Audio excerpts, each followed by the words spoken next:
اللہ اس دن نبی کو شرمندگی میں مبتلا نہ کرنا۔ اے اللہ کہیں ایسا نہ ہو کہ نبی ہمیں دیکھ کر پہچاننے سے انکار کر دے۔ اے اللہ ایسا نہ ہو کہ ہم صرف زبانی دعویٰ کرنے والے ہوں۔ اے اللہ ایسا نہ ہو کہ ہم نبی کا انکار کرنے والے ہو، نبی کی مخالفت کرنے والے ہو۔ اے اللہ فلسطین کے مسلمانوں پر کیسا ظلم ہو رہا ہے۔ اے اللہ ہم ایسے زمانے میں ہیں کہ ہم کچھ کر بھی نہیں پا رہے ہیں، چاہ کے بھی نہیں کر پا رہے ہیں۔ اے اللہ ہم کیا کریں، ہم کیسے منہ دکھائیں ہمیں نہیں معلوم۔ اے اللہ ہمارے پاس کوئی اختیارات نہیں ہے۔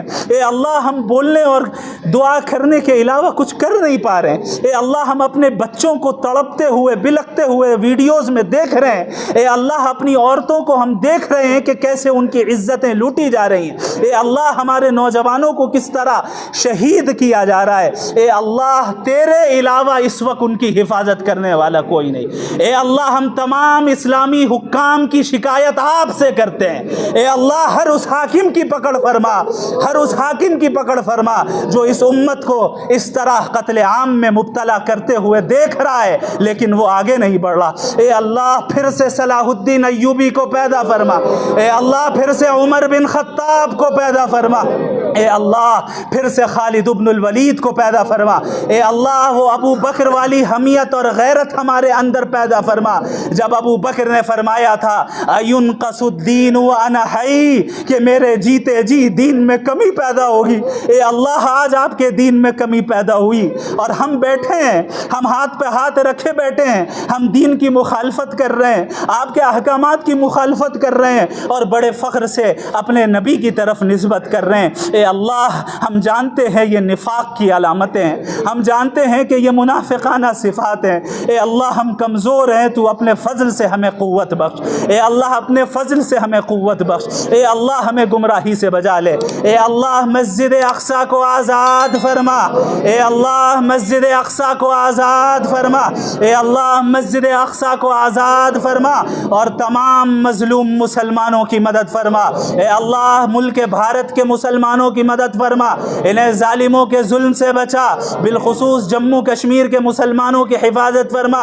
اے اللہ ہماری مساجد کی حفاظت فرما، ہمارے مدارس کی حفاظت فرما، ہمارے مراکز کی حفاظت فرما، ہمارے علماء کی حفاظت فرما، حق گوئی کرنے والوں کی حفاظت فرما۔ اے اللہ حق گوئی کرنے والوں کی حفاظت فرما۔ اے اللہ ہمارے پاس اسباب نہیں ہیں، ہمارے پاس اقتدار نہیں ہے، ہمارے پاس قوت نہیں ہے، لیکن پھر بھی جو ہم ٹوٹی پھوٹی خدمت انجام دے پاتے ہیں وہ صرف اسی بھرم میں دے پاتے ہیں کہ تیری مدد اور تیری حفاظت ہمیں حاصل ہے۔ اے اللہ تو ہماری لاج رکھ لینا۔ اے اللہ قیامت کے دن جب نبی کریم صلی اللہ علیہ وسلم کے سامنے اس صدی کے مسلمانوں کو لایا جائے گا، اے اللہ اس دن نبی کو رسوا نہ کرنا۔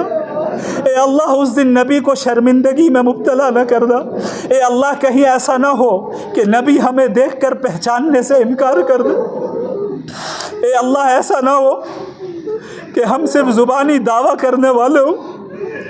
اے اللہ ایسا نہ ہو کہ ہم نبی کا انکار کرنے والے ہو، نبی کی مخالفت کرنے والے ہو۔ اے اللہ ہم مجرم آج آپ کے دربار میں اپنے جرم کا اعتراف کرتے ہیں۔ اے اللہ تو نے تو فرمایا ہے کہ لو بلغت ذنوبک عنان السماء کہ اگرچہ تیرے گناہ آسمانوں تک پہنچ جائے لیکن تو سچے دل سے ہماری طرف رجوع کر لے اور توبہ و استغفار کرے، میں تمام گناہوں کو بخشنے والا ہوں اور مجھے کوئی پرواہ نہیں۔ اے اللہ ہمارے تمام گناہوں کو معاف فرما، ہمیں تو جذبہ عطا فرما، دین پر چلنے کی توفیق عطا فرما۔ اے اللہ ہمیں موت سے پہلے اس اسلام کا عروج دوبارہ دکھا دے۔ اے اللہ موت سے پہلے اس اسلام کا عروج دوبارہ دکھا دے۔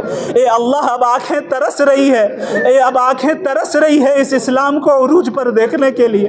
علماء اسلام کی تو حفاظت فرما جو اس دین کی خدمات کو انجام دے رہے ہیں اور اس دین کی ترقی اور عروج پر اس دین کو لے جانے کی کوششیں کر رہے ہیں۔ اے اللہ ہمارے بچوں کی نسلوں کی حفاظت فرما، ہمارے بچوں کو ایمان سے محروم نہ کر، ہمارے بچوں اور ہماری نسلوں میں ایمان اور ہدایت عام فرما دے، ہم سب کو ہدایت اور ایمان کو پھیلانے کا ذریعہ اور سبب بنا دے۔